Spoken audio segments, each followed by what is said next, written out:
Arrangement of सब atomic particles, मतलब हिंदी में बोल देता हूं, हिंदी में अगर मैं बोलना चाहूं तो सब एटॉमिक पार्टिकल्स को हम लोग बोलते हैं अपरमाणविक कण,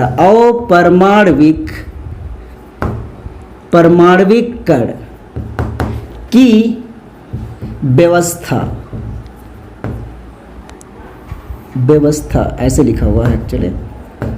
चलिए देखते हैं ये इसका हिंदी मतलब है, मतलब कि जो ये सब एटॉमिक पार्टिकल्स किसी भी एटम के अंदर में पाए जा रहे थे, वो सब एटॉमिक पार्टिकल्स एटम के अंदर में किस तरह से अरेंज होते हैं, या मैं कहूं किस तरह से व्यवस्थित होते हैं। तो इसी के रेफरेंस में सबसे पहला मॉडल जो बताया गया था, मॉडल का सिंपल मतलब था कि ये एटम के अंदर में सब एटॉमिक पार्टिकल इस तरह से अरेंजमेंट हुए थे। तो पहला हम लोग पढ़ने वाले हैं जिसको, या ऐसे बोल दूं कि सब एटॉमिक पार्टिकल, ये सब एटॉमिक पार्टिकल एटम्स के अंदर में किस तरह से अरेंज होते हैं, इसको एक्सप्लेन करने के लिए सबसे पहला जो मॉडल दिया गया था उसका नाम है थॉमसन मॉडल, जिसको जे थॉमसन ने ही दिया था। देखो किस तरह से था, हालांकि इसको 9th क्लास के अंदर में पढ़ाया भी जाता है, लेकिन यहां पर कुछ अलग तरीके से पढ़ने वाले हैं। तो आप हेडिंग डाल के रख लो, क्या, थॉमसन मॉडल। और ये मैंने पहले लिखवा दिया था वैसे, लेकिन फिर से आप हेडिंग डाल सकते हो। अब आप समझिएगा कि थॉमसन का मॉडल क्या कहता है। अब ये कब दिया गया था, तो ये लिख लेते हैं कि थॉमसन का मॉडल दिया गया था 1898 में। 1898 जनरली बुक्स के अंदर लिखे रहता है, पर हम देख लेंगे। अब देखो इसका हम लोग को ज्यादा डेट याद जरूरत नहीं है, हमको केवल याद रखना है कि स्टेटमेंट कहता क्या है, और एक बार हम समझ जाएंगे उसके बाद हम भूल जाएंगे, क्योंकि ज्यादा काम आने वाला में से है नहीं, पर हम समझते हैं।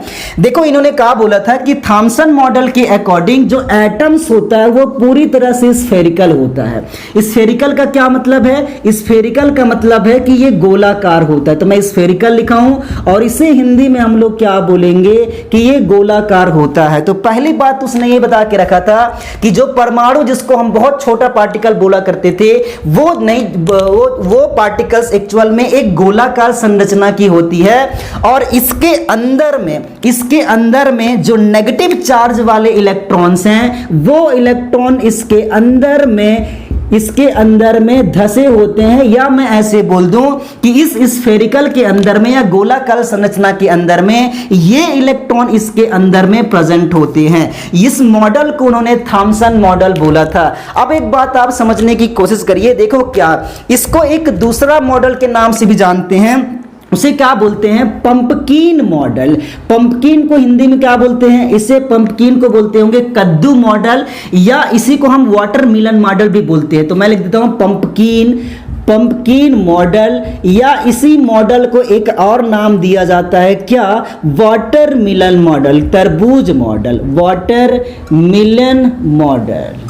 तो ये दोनों मॉडल के नाम से जाना जाता है। क्यों बोला था कि अगर आप किसी वाटरमेलन को, या मैं कह दूं तरबूज को आप कट करते हो, तो आप देखोगे कि वो बिल्कुल स्फेरिकल सेट दिखाई देगा, गोलाकार संरचना दिखाई देगा। उसके अंदर में जो ब्लैक कलर के उसके सीड्स होते हैं, उसके बीज होते हैं, वो बीच बीच में प्रेजेंट होते हैं। तो एटम की संरचना सेम उसी प्रकार की होती है जो एक कटे हुए तरबूज के समान दिखाई देती है। इसलिए इस मॉडल को हम लोग वाटरमेलन मॉडल भी कह देते हैं। तो पहले इसे कॉपी कर लो, या मैं हम यहां पर लिखवा भी देता हूं कि इस मॉडल के अनुसार, मैं लिखवा देता हूं, उसके बाद आप कॉपी कर लीजिएगा आराम से। तो लिखेंगे यहां पर, इस मॉडल के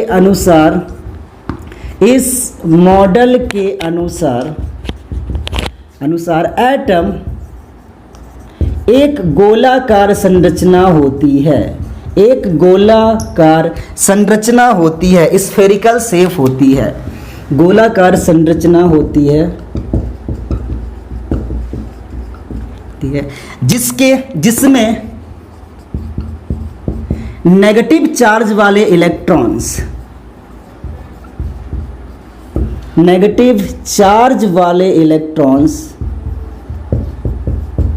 नेगेटिव चार्ज वाले इलेक्ट्रॉन्स बीच बीच में प्रेजेंट होते हैं, बीच बीच में प्रेजेंट होते हैं।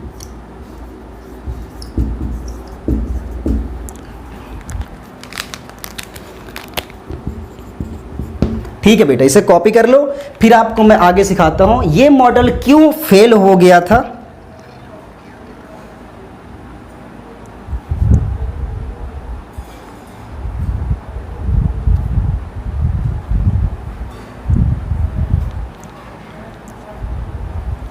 कंप्लीट हो गया, बहुत अच्छी बात है। हाँ लेकिन स्टूडेंट कम दिखाई देते हैं, इतने स्ट्रेंथ में कहाँ काम चलेगा बेटा, और लेके आओ। हाँ तो ये थॉमसन मॉडल आपको समझा दिया गया है। अब इसकी एक प्रॉब्लम था, ड्रॉबैक या इसकी कमियां। ये कमियां ये था बेटा, आप मुझे बताओ कि हमने अगर ये एटम्स है तो एटम्स के अंदर में क्या केवल इलेक्ट्रॉन्स प्रेजेंट होते हैं? तो आप बोलोगे नहीं, क्योंकि इलेक्ट्रॉन के साथ साथ प्रोटॉन और न्यूट्रॉन भी तो प्रेजेंट होते हैं। तो इन्होंने क्या किया था कि इलेक्ट्रॉन को तो बता दिए थे कहां पर पाया जाता है, लेकिन वो प्रोटॉन और न्यूट्रॉन की पोजीशन को एक्सप्लेन नहीं कर पाए थे, इसलिए यह मॉडल असफल हो गया था, या मैं कह दूं कि यह मॉडल फेल हो गया था। तो आप ये बोल सकते हो कि यहां पर क्या लिख लें, कहां पर मैं रफ करूं, ऊपर मैं थोड़ा सा रफ करता हूं और यहां पर लिख देता हूं एक थोड़ी सी पॉइंट बना के कि यह मॉडल, यहां पर लिख लेते हैं यह मॉडल प्रोटॉन एवं न्यूट्रॉन की पोजीशन को नहीं बताता।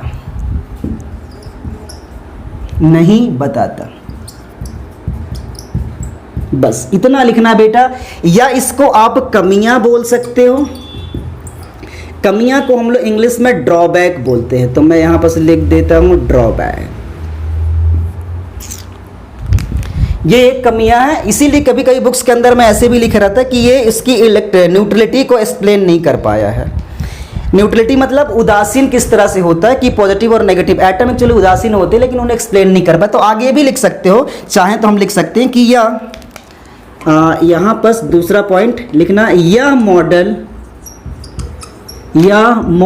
एटम की न्यूट्रलिटी, उदासीनता, मैं हिंदी में भी लिख दे रहा हूं, उदासीनता को एक्सप्लेन नहीं कर पाया। मार्कर चल नहीं रहे आज, एक्सप्लेन नहीं करता, इतना केवल लिख लो, काफी चल जाएगा। ठीक है बेटा, इस केवल ये मॉडल केवल आपको बस बताना था, इसको ज़्यादा याद करने की बिल्कुल ज़रूरत नहीं है। लेकिन अब मैं जो आपको पढ़ाने वाला हूँ रदरफोर्ड मॉडल, इसके जस्ट बाद आया था कि ये कैसे उदासीनता इसकी न्यूट्रलिटी को एक्सप्लेन नहीं कर पाया है। तो इसी को समझाने के लिए एक दूसरा मॉडल आया था जो अभी हम जस्ट पढ़ने वाले हैं। लेकिन पहले एक बात बता दूँ कि मैं आपको लिखवाया, कॉपी हो गया क्या?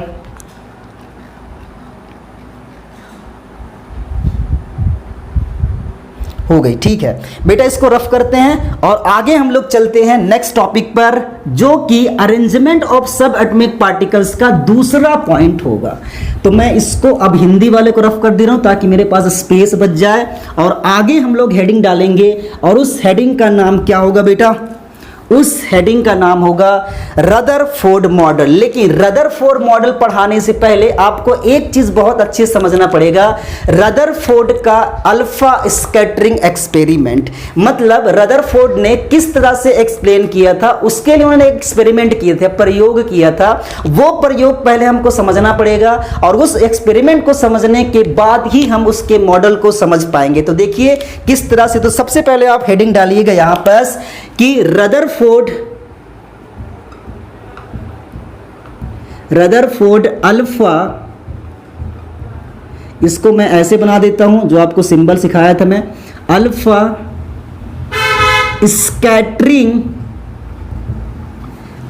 एक्सपेरिमेंट। चलो बेटा, ये है क्या है, ये उसको मैं आपको बता दूंगा, पहले आप इसे कॉपी कर लो कि रदरफोर्ड का अल्फा स्कैटरिंग मॉडल क्या है, अल्फा स्कैटरिंग एक्सपेरिमेंट क्या है। इसको सबसे पहले मैं आपको समझाता हूं, और उसके बाद फिर हम एक्सप्लेन करेंगे कि रदरफोर्ड का मॉडल क्या है।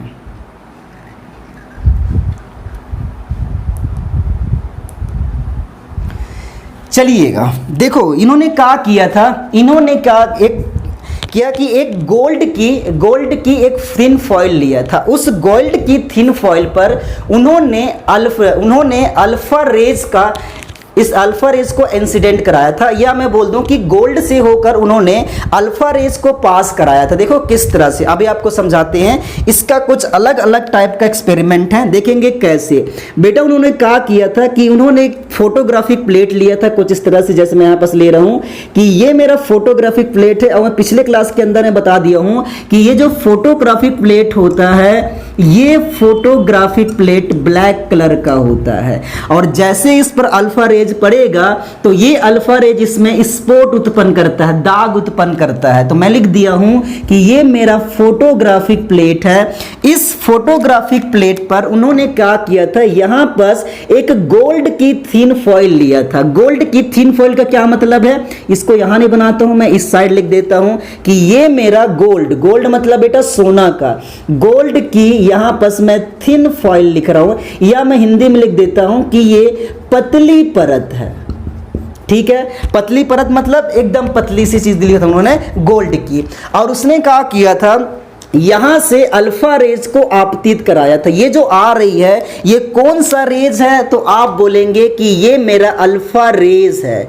अल्फा रेज मतलब कि अल्फा किरण है। तो मैं यहां पर हिंदी में भी लिख दे रहा हूं, लेकिन बेटा हिंदी इंग्लिश बार बार बोलूंगा तो मैं फंस जाऊंगा, इसलिए यहां पर मैं अल्फा किरण या अल्फा रेज लिख दिया हूं। ये मेरा गोल्ड की पतली परत था। गोल्ड की पतली परत क्यों लिया गया था वो भी मैं आपको समझा दूंगा, बट पहले एक्सपेरिमेंट आप समझते जाइएगा क्या था।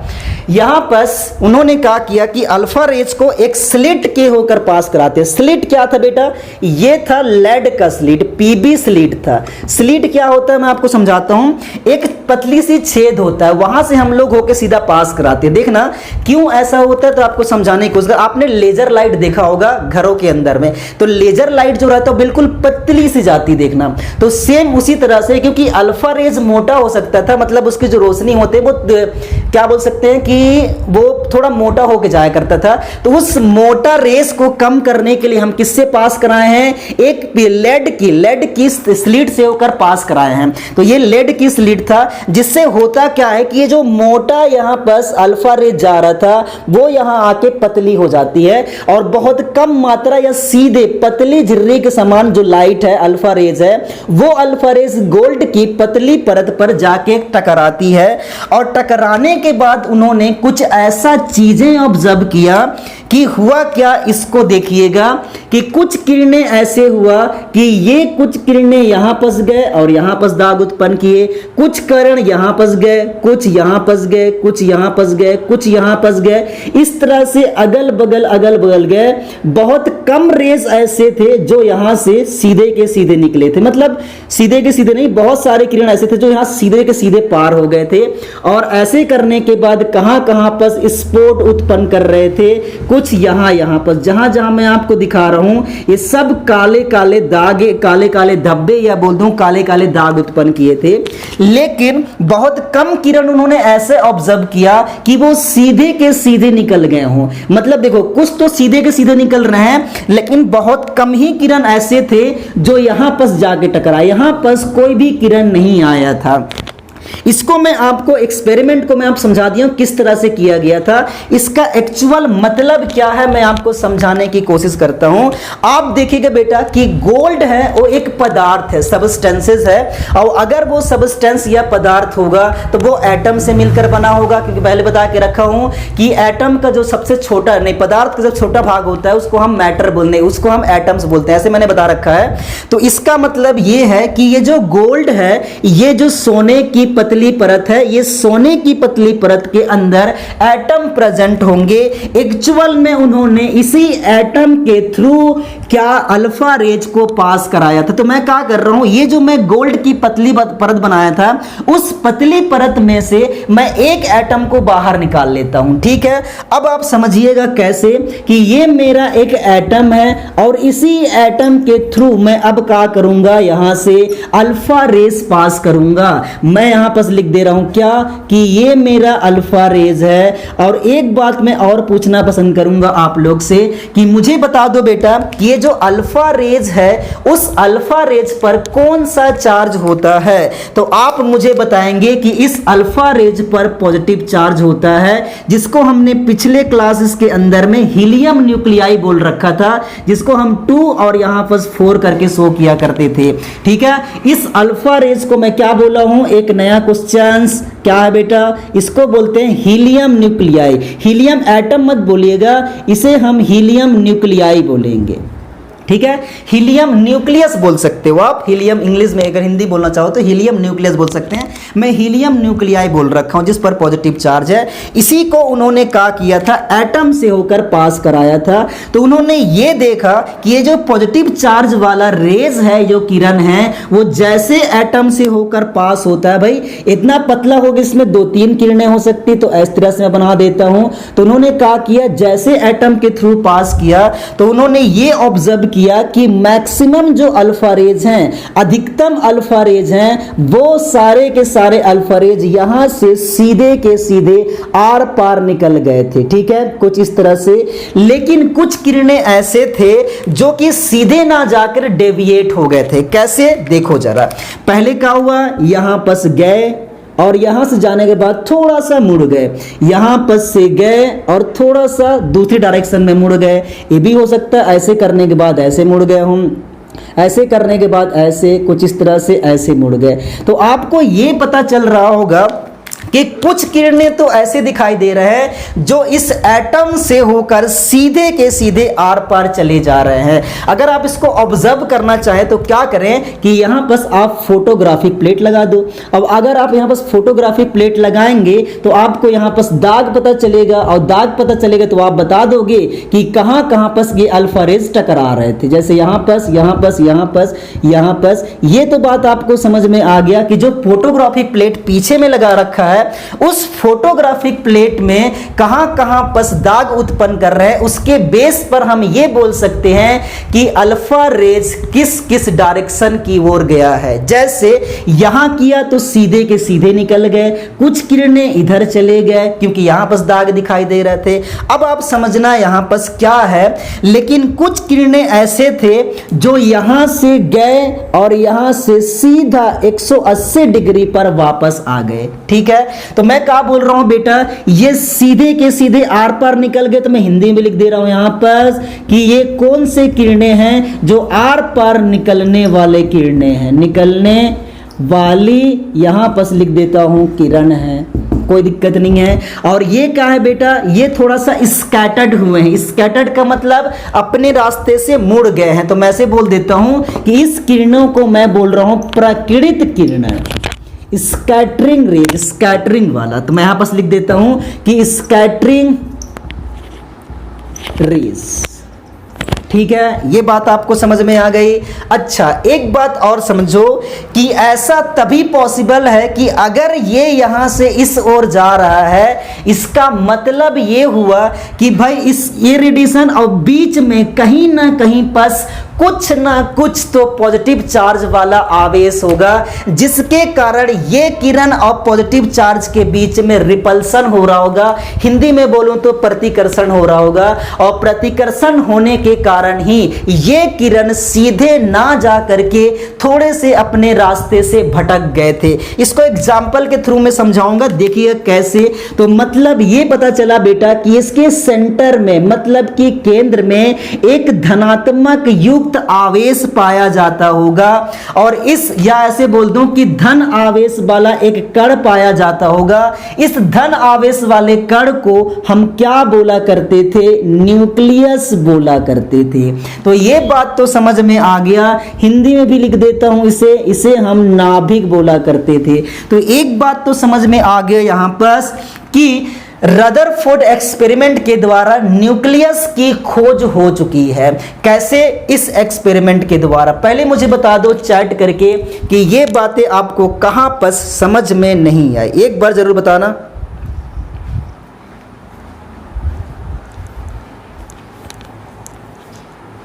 आगे हाँ बेटा, इसको मैं रफ कर रहा हूँ और रफ करने के बाद इस एक्सपेरिमेंट को हम वन बाय वन एक्सप्लेन करते हैं कि उन्होंने क्या देखा था, उससे क्या कंक्लूजन निकाला था, क्या निष्कर्ष निकाला था। तो इसके लिए मुझे थोड़े जगह की जरूरत पड़ेगी। देखो, इसको आप ऐसे समझ सकते हो, मैं आपको समझाता हूँ कैसे।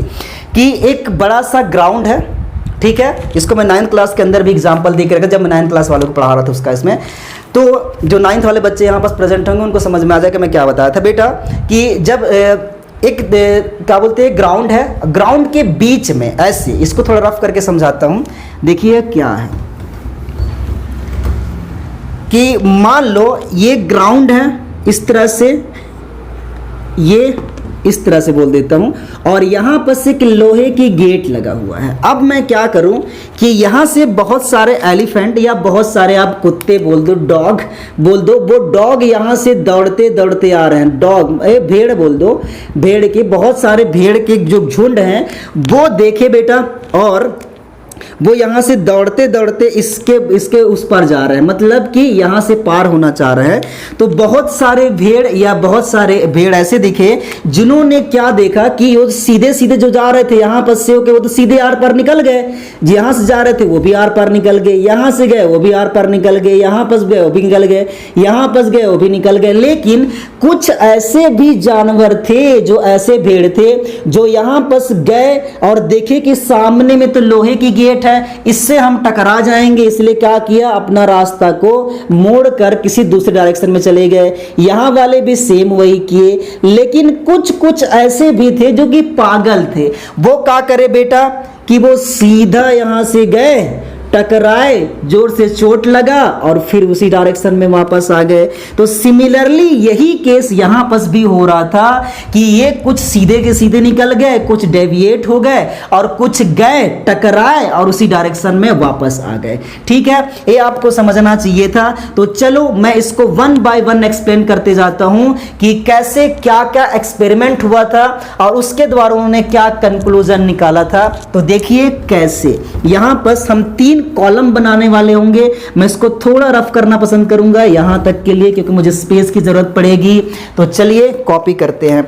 यहां पर बेटा मैं क्या करता हूं कि यहां पर लिखता हूं एक्सपेरिमेंट। एक्सपेरिमेंट का मतलब हुआ कि उन्होंने कौन से प्रयोग किया था और उस प्रयोग के द्वारा उनका रिजल्ट क्या था। रिजल्ट का मतलब परिणाम क्या था, उन्होंने क्या देखा, या ऑब्जर्वेशन लिख सकते हो। अच्छा, यहां पर हम रिजल्ट ना लिख के ऑब्जर्वेशन लिखेंगे। ऑब्जर्वेशन का मतलब अवलोकन होता है, तो मैं हिंदी में भी लिखूंगा ऑब्जर्वेशन, और इसे हिंदी में लिख दे रहा हूं अवलोकन। क्या उसने अवलोकन किया इसको देखकर, और साथ ही साथ उसके बाद बोलेंगे कि इससे उन्होंने क्या कंक्लूजन निकाला। कंक्लूजन को क्या बोलते हैं बेटा, इसको हम निष्कर्ष बोलते हैं। निष्कर्ष कैसे लिखेंगे, कुछ इस तरह से। तो ये बातें हैं, चलिएगा देखिए कैसे क्या था। एक्सपेरिमेंट तो उन्होंने क्या किया था कि अल्फा रेज को एटम से होकर पास करा था। हम लिख सकते हैं कि अल्फा रेज को एटम से होकर पास कराया था, पास कराया था। ठीक है, ये तो हम एक्सपेरिमेंट देखे थे, कोई दिक्कत नहीं है। यहां पर स्क्रीन पे आ रही है, थोड़ा सा बाहर जा रहा है क्या, नहीं आ जा रहा है, आराम से आ जा रहा है भाई।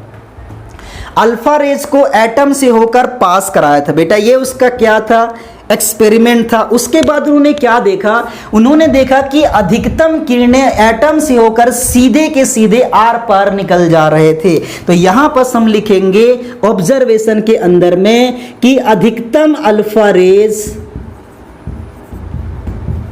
अधिकतम अल्फा रेज, अल्फा किरणें लिख लेते हैं, अल्फा किरणें एटम से होकर आर पार निकल जा रहे थे, आर पार निकल जा रहे थे। ये है बेटा। ओके, इससे क्या पता चला, इससे उन्होंने ये कैलकुलेशन निकाला कि ऐसा तभी पॉसिबल है कि इसका जो अधिकतम भाग है वो खोखला होगा। तो उन्होंने ये बोल दिया कि एटम का अधिकतम भाग खोखला होता है, वैकेंट होता है। तो यहां पर लिख सकते हैं कि एटम का एटम का मैक्सिमम पार्ट लिख सकता हूं या अधिकतम भाग लिखता हूं, अधिकतम भाग खोखला होता है। ये बेटा ये कंक्लूजन था, कंक्लूजन नंबर 1 है। आगे लिखते हैं, फिर भी आप कॉपी करो पहले। राइटिंग तो थोड़ा अजीब दिख रहा है बट कोई बात नहीं, ऐसे काम चलाना पड़ेगा। चलिए नेक्स्ट चलते हैं बेटा, क्या चलते हैं नेक्स्ट, मेरे ख्याल से कॉपी कर लिए होगे।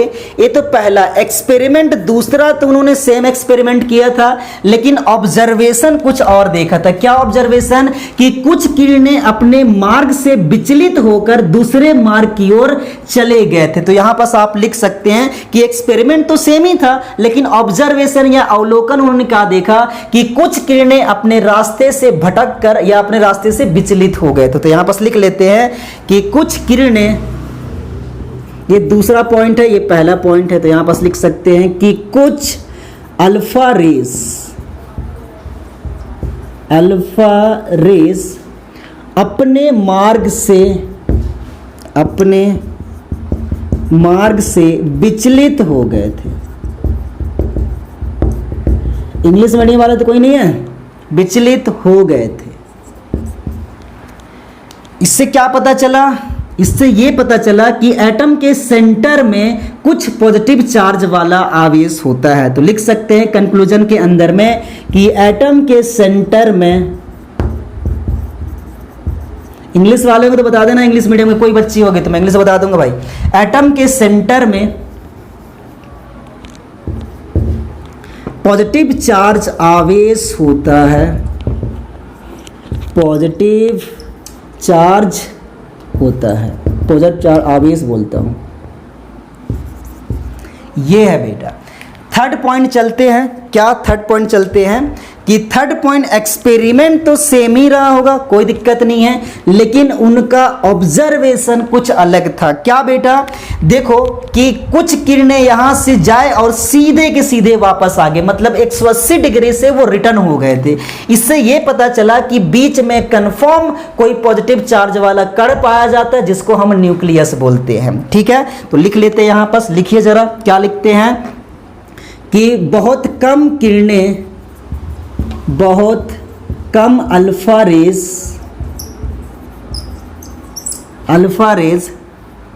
सेंटर से होकर 180 डिग्री नहीं का लिखेंगे, सेंटर से टकराकर 180 डिग्री पर वापस आ गए। इससे कंक्लूजन क्या निकला? इससे कंक्लूजन ये निकला कि सेंटर में न्यूक्लियस पाया जाता है। तो यहां पर लिख सकते हैं कि एटम के सेंटर में न्यूक्लियस पाया जाता है। आज का नोट्स मुझे जरूर सेंड करना क्योंकि मैं देखूंगा, ये बहुत इंपॉर्टेंट टॉपिक है।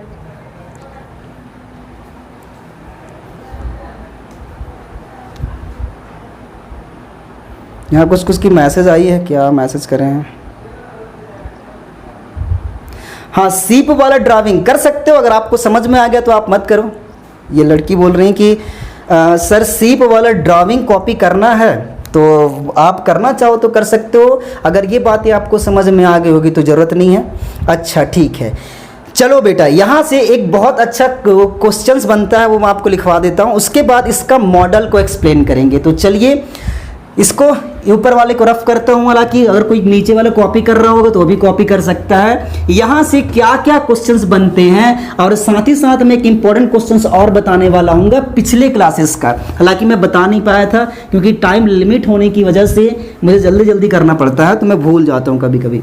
तो चलिएगा बेटा, नंबर 1 पॉइंट पर क्या चलते हैं कि पहला क्वेश्चन ये बनता है कि आप मुझे ये बता दो कि गोल्ड के अलावा मतलब सोने की पतली परत के अलावा हमने दूसरे पदार्थ का यूज अल्फा स्कैटरिंग या रदरफोर्ड एक्सपेरिमेंट में क्यों नहीं किया था। तो इसके पीछे का आंसर आता है कि क्या है, पहले क्वेश्चंस लिखते हैं। चलिए क्वेश्चंस लिखो बेटा कि रदरफोर्ड ने अपने एक्सपेरिमेंट में, एक्सपीटी लिखा हूं, ठीक है, इसका मतलब प्रयोग बोल सकते हो, हिंदी में लिख देता हूं, अपने प्रयोग में गोल्ड का प्रयोग किया था क्यों। गोल्ड का ही लिख लेते हैं,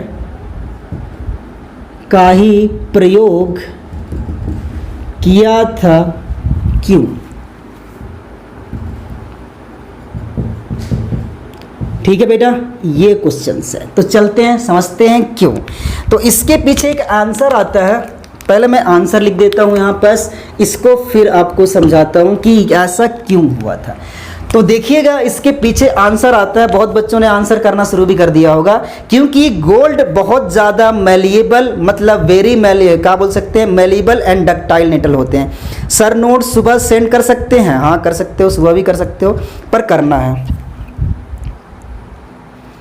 ठीक है, तो चलो क्वेश्चंस क्या बोला हूं बेटा कि गोल्ड बहुत ज़्यादा, गोल्ड की जो नेचर होती है वो मेलिएबल होती है, मेलिएबल एंड डक्टाइल होते हैं। मेलिएबल क्या बोलते हैं, मेलिएबल को शायद हम आघात वर्धनीय बोलते हैं, और डक्टाइल नहीं,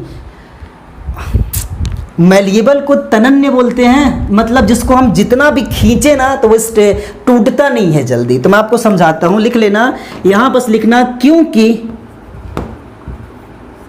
क्योंकि गोल्ड मेलिएबल एंड एवं डक्टाइल प्रकृति के होते हैं, डक्टाइल नेचर के होते हैं। मैं दोनों का मतलब समझा रहा हूं, नेचर के होते हैं। आपको हिंदी के बोलने के, हिंदी समझने की जरूरत नहीं पड़ेगा। देखो मेलिएबल का मतलब ये होता है बेटा कि अगर मैं उसको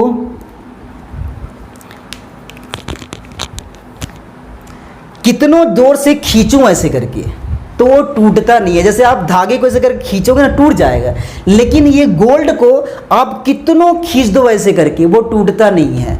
लेकिन डक्टाइल का क्या मतलब है, डक्टाइल का मतलब ये हुआ कि उसे आप कूटना का मतलब आप उसे कितनों ज़्यादा मार दोगे बहुत पतली हो जाएगी पर जल्दी टूटता नहीं है, इसलिए इसका यूज किया था। क्यों इसका इसलिए कर सकते हैं, तो आप ये बात तो समझ में आ गया कि ये बहुत ज़्यादा मेलिएबल एंड डक्टाइल नेचर होने की वजह से अपने एक्सपेरिमेंट के अंदर में गोल्ड का यूज किया था। इससे बेनिफिट क्या होगा आप समझना। जैसे मान लो कि ये 1 ग्राम गोल्ड है, ठीक है बेटा, अगर ये 1 ग्राम गोल्ड होगा तो ये सब्सटेंसेस है, पदार्थ है, और अगर ये पदार्थ होगा तो 100% इसके अंदर में एटम प्रेजेंट होंगे।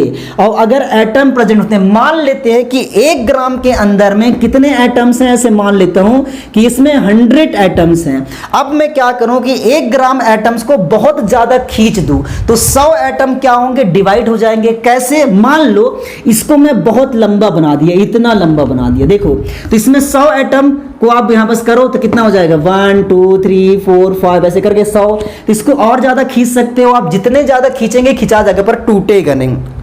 तो इससे बेनिफिट ये होगा कि हम एक एटम को आसानी से आइसोलेट कर पाएंगे, या आइसोलेट नहीं मतलब एक एटम को हम आसानी से देख पाएंगे या प्रेडिक्ट कर पाएंगे। इसलिए इसका यूज उन्होंने अपने एक्सपेरिमेंट के दौरान किया था। देखो यहां पर इतना एक यहां पर एक एटम दिखाई दे रहा है, ये अलग दिखाई दे रहा होगा इस एटम से, तो यहां पर हम अल्फा रेज डालेंगे तो इसका स्टडी हम आसानी से कर सकते हैं। इसलिए अपने यूज में, अपने एक्सपेरिमेंट के अंदर में उन्होंने गोल्ड का यूज किया था। ये क्वेश्चंस आता भी है कभी कभी, तो आप इसे कॉपी कर लेना। मेरे ख्याल से टाइम तो ऑफ हो गया आज का। हाँ भाई, अब मुझे बता दो कि किसको प्रॉब्लम्स आई इसके अंदर में, जरूर बताना, क्योंकि अब टाइम ऑफ होने वाला है। तो मैं नेक्स्ट दिन पढ़ाऊंगा इसी का रदरफोर्ड मॉडल के बारे में।